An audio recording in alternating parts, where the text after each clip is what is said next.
নমস্কার, আমি নীতা দে। আমি বিজয়গড়, যাদবপুর বিজয়গড়ে থাকি। আমি কৈবল্য ধামের আশ্রিত এবং আমি শুধু নয়, আমার পরিবারের সবাই এখানকার আশ্রিত। এখানে আমার সমস্ত যত রকম গুরুদেবের সম্বন্ধে বই, সেগুলোকে সংরক্ষণ করা এবং সেগুলোকে আলমারিতে সাজিয়ে রাখা এবং রিডারদের আমি সেই বইগুলোকে সাপ্লাই করি আর কি। মানে রিডারদের সেগুলো সাপ্লাই বলবো না, মানে সেই রিডারদের সেইগুলোকে খুঁজে খুঁজে বের করে তাদের সমস্ত অবগত করায় যে আমাদের গুরুদেবের কি ছিল, দর্শন কি ছিল, কিভাবে তিনি সমস্ত শিষ্যদের অভিমুখে, মানে কিভাবে ভগবানের দিকে রাতে তাদের করা যায়, সেইভাবে কিভাবে চেষ্টা করে গেছেন।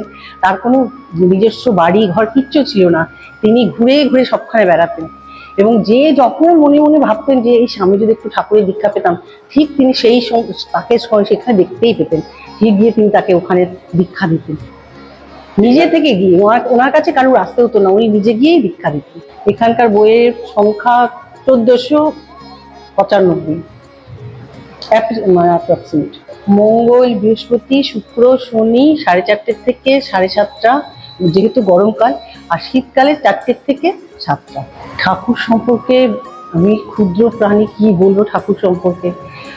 বহু বছর আগে, আমি তখন এখানকার দীক্ষিত ছিলাম না, আমার হাজবেন্ড ভীষণ অসুস্থ ছিল, মানে হার্টের পেশেন্ট ছিল, মানে 3বার হার্ট অ্যাটাক করে পড়েছে। তখন আমার বয়স খুব বেশি হলে 40 বছর হবে।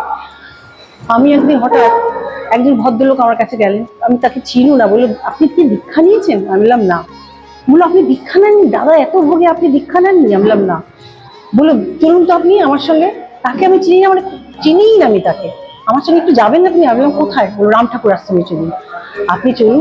আমি তখন বললাম আমি তো কিছু করিনি, আমি তো খাওয়া দাওয়া সব করে নিয়েছি। বলে কিচ্ছু হবে না, আমাদের গুরুদেবের কোনো বাজ বিচার কিচ্ছু নেই। আপনি ছেঁড়া ধোয়া কাপড় একটু একটা পরুন, আর একটুখানি খেয়ে নিয়েছেন, কিচ্ছু হবে না, আপনি চলুন আমার সঙ্গে। আমি বললাম চলুন। তখন আমার ছেলেটা 2 বছর বয়স। তারপর আমি ওনার সঙ্গে আসলাম, তখন গুরুদেবের এখানে কেউ ছিল না, ওটা একলাই গুরুদেব বসেছিল। যেই গেলাম বলল হ্যাঁ তোমায় আমি দীক্ষা দেবো। তখন আমাকে তুমি দীক্ষা দিলে। তারপর থেকে ধীরে ধীরে দেখলাম আমার স্বামী আস্তে আস্তে ভালো হতে শুরু করলো। তারপর থেকেই আমি এখানে দীক্ষা নিয়েছি এবং এখানে মানে স্বয়ং নারায়ণ কৈবল্য ধাম যেন ভগবান শেষ সময় তার শিষ্যদের বা তার ভক্তদের হাত ধরে, যাতে এই পার থেকে ও পারে ভালোভাবে সে চলে যেতে পারে, বৈকুণ্ঠ যেতে পারে। কৈবল্য ধামের অর্থই হচ্ছে এটা।